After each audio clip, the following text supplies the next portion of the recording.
Hello बच्चों, we have a question.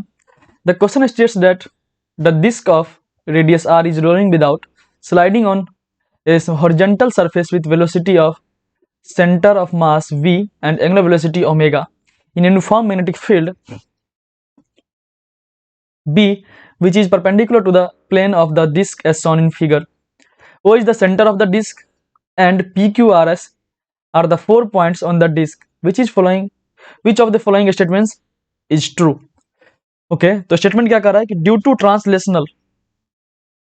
Translation induced EMF across PS, इसके across केवल translation को देखना है, केवल ट्रांसलेशन को देखना है। तो हमने पढ़ा है किसी मैग्नेटिक फील्ड में अगर कोई रॉड ट्रांसलेशनली मोशन करता है, मतलब लीनियर मोशन करता है, या बोल सकते हो कि रोटेशन नहीं हो रहा है, तो अगर ये इसका परपेंडिकुलर वेलोसिटी v है और इनका लेंथ l है, तो जो EMF across A be create होता है वो कितना होता है?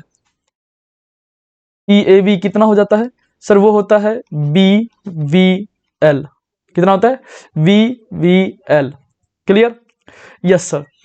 सो यहां पे क्या है कि पीएस ऐसा है और ये इधर जा रहा है वी वेलोसिटी से, तो हमें निकालना है एस और पी के बीच लीनियर मोशन के कारण क्या ईएमएफ इंड्यूस्ड। तो देखो इनके बीच का लेंथ तो हमारा कितना हो जाएगा? ये आर है, ये आर है, ये आर है, तो ये तो √2r होगा। लेकिन ध्यान से देखो तो जो वेलोसिटी जो है इनके बीच एंगल कुछ अलग है, वो 90 डिग्री नहीं है। तो हमें क्या लेना है? परपेंडिकुलर कंपोनेंट लेना है। तो क्या करेंगे हम लोग? ये वाला जो कंपोनेंट है इसको कंसीडर करेंगे, ठीक है। इसका जो परपेंडिकुलर कंपोनेंट होगा किसके? वेलोसिटी के। तो परपेंडिकुलर कंपोनेंट कितना आएगा? तो सर वो आ जाएगा हमारा आर। देखो ध्यान से, तो ये कितना है? आर है, तो इसलिए ईपीएस कितना हो जाएगा? ईपीएस हो जाएगा sir B V R. Clear? तो सो हमारा ये ऑप्शन क्या हो जाएगा? करेक्ट हो जाएगा। अब देखो हमारा due to rotation induced EMF across QSH. हमने पढ़ा है कि अगर मान लो किसी मैग्नेटिक फील्ड में एक रॉड है जो रोटेट कर रहा है ओमेगा से, किसके बाद रोटेट कर रहा है? तो मान लो ये हमारा इस एक्सिस के अबाउट रोटेट कर रहा है, तो अगर ये ओमेगा से रोटेट कर रहा है तो ओ पॉइंट और ए पॉइंट के बीच जो पोटेंशियल डिफरेंस क्रिएट होगा वो कितना होगा? वो होगा sir 1/2 B omega R square. इनके बीच का डिस्टेंस अगर आर है तो कितना हो जाएगा? B omega R square. Okay, yes sir. अब इस सिचुएशन को देखो तो हमें निकालना है क्यू और एस के बीच का पोटेंशियल डिफरेंस। तो ध्यान से देखो ये किसके अबाउट रोटेट कर रहा है? वो इस एक्सिस के अबाउट रोटेट कर रहा है। ओ से जो एक्सिस पास करेगा उसके अबाउट रोटेट कर रहा है कि नहीं? तो इसी में क्या है कि ये दूसरा ऐसा ले लो कि ये हमारा ओ है, ये हमारा क्यू कर देता हूं मैं अब इसको, ठीक है, क्यू, और ये हमारा एस है। ये इधर रोटेट कर रहा है, ये इधर रोटेट कर रहा है। ओके, तो हमने ये पढ़ा होगा कि अगर ऐसा रोटेशन होता है तो इनका और इनका पोटेंशियल क्या रहता है? सेम रहता है। कैसे सर? कि देखो अगर ओ और क्यू के बीच निकालोगे तो पोटेंशियल डिफरेंस क्या आएगा? ये आएगा। अगर ध्यान से देखो तो इसमें हायर पोटेंशियल कौन होगा?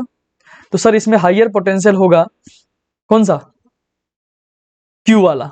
क्यू क्या होगा? Higher potential. मतलब क्या? वी क्यू माइनस वीओ कितना हो जाएगा? Half B omega R square, right.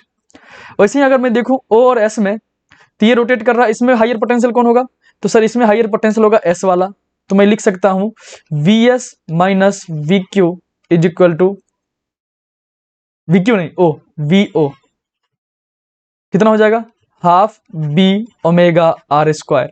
हमें क्या निकालना है? हमें निकालना है V Q minus V S. तो क्या कर दो? इनको घटा दो, इनको सब्ट्रैक्ट करेंगे तो क्या हो जाएगा? ये वाला कट जाएगा, तो ये दोनों कट भी जाएगा, तो ये क्या आ जाएगा? 0 आ जाएगा। इनका पोटेंशियल क्या आएगा? सेम आएगा। तो ये ऑप्शन हमारा क्या हो जाएगा? सही होगा। ड्यू टू रोटेशन देखा है हमने बस। Okay, yes sir. अब कह रहा है due to translational motion induce EMF across R O. R किधर है सर? यहाँ आर है, ये आर है, ये ओ है, ठीक है। तो ट्रांसलेशनल मोशन के कारण देखो आर इधर, ओ इधर, ये आर, ये ओ, और जो हमारा ये है रॉड, ये कंडक्टर जो बोल सकते हो, ये किधर मूव कर रहा है? इधर की तरफ ही मूव कर रहा है। कितना से? वेलोसिटी v से। तो यहाँ देखेंगे हम लोग v वेक्टर जो है हमारा पैरेलल है किसके? r वेक्टर के। तो इस केस में ईएमएफ कितना आ जाता है? ईएमएफ आ जाता है 0। मोशनल ईएमएफ कितना आ जाता है? 0। कैसे 0 सर? तो उसके लिए बता देता हूं मैं थोड़ा सा कि v cross b dot L होता है हमारा ई, राइट। अब देखो अगर वी और एल में डायरेक्शन क्या है, सेम है, तो इनका जो क्रॉस आएगा उसके साथ एल का डायरेक्शन क्या आ जाएगा, परपेंडिकुलर आ जाएगा, क्योंकि जो भी क्रॉस प्रोडक्ट होता है वो क्या होता है, दोनों के वी और बी के परपेंडिकुलर आएगा, मतलब वो एल के भी परपेंडिकुलर आएगा। क्यों? क्योंकि ये दूसरे के पैरेलल है। तो परपेंडिकुलर है तो cos 90 आने वाला है, डॉट प्रोडक्ट कर रहे हैं हम लोग, तो cos 90 क्या होता है, जीरो, तो इसलिए ई क्या आ जाता है, जीरो। तो ये ऑप्शन हमारा क्या हो गया, करेक्ट हो गया। Due to rotational induce EMF across O Q, तो देखो हमने ओ क्यू निकाला यहाँ पे, तो देखो ओ क्यू कितना आया है, half B omega R square, half B omega R square. तो देखो यहाँ पे दे रखा है मुझे ओमेगा का वैल्यू कितना है, प्योर रोलिंग कर रहा है विदाउट स्लाइडिंग, तो ओमेगा इजकल टू क्या हो जाएगा, ओमेगा इजकल टू हो जाएगा वी बाई आर, क्या हो जाएगा, वी बाई आर। इसको इसमें डालोगे तो हमें आ जाएगा E O Q due to rotation आ जाएगा वी वी आर आएगा, ठीक है। तो ये ऑप्शन हमारा क्या है, करेक्ट है।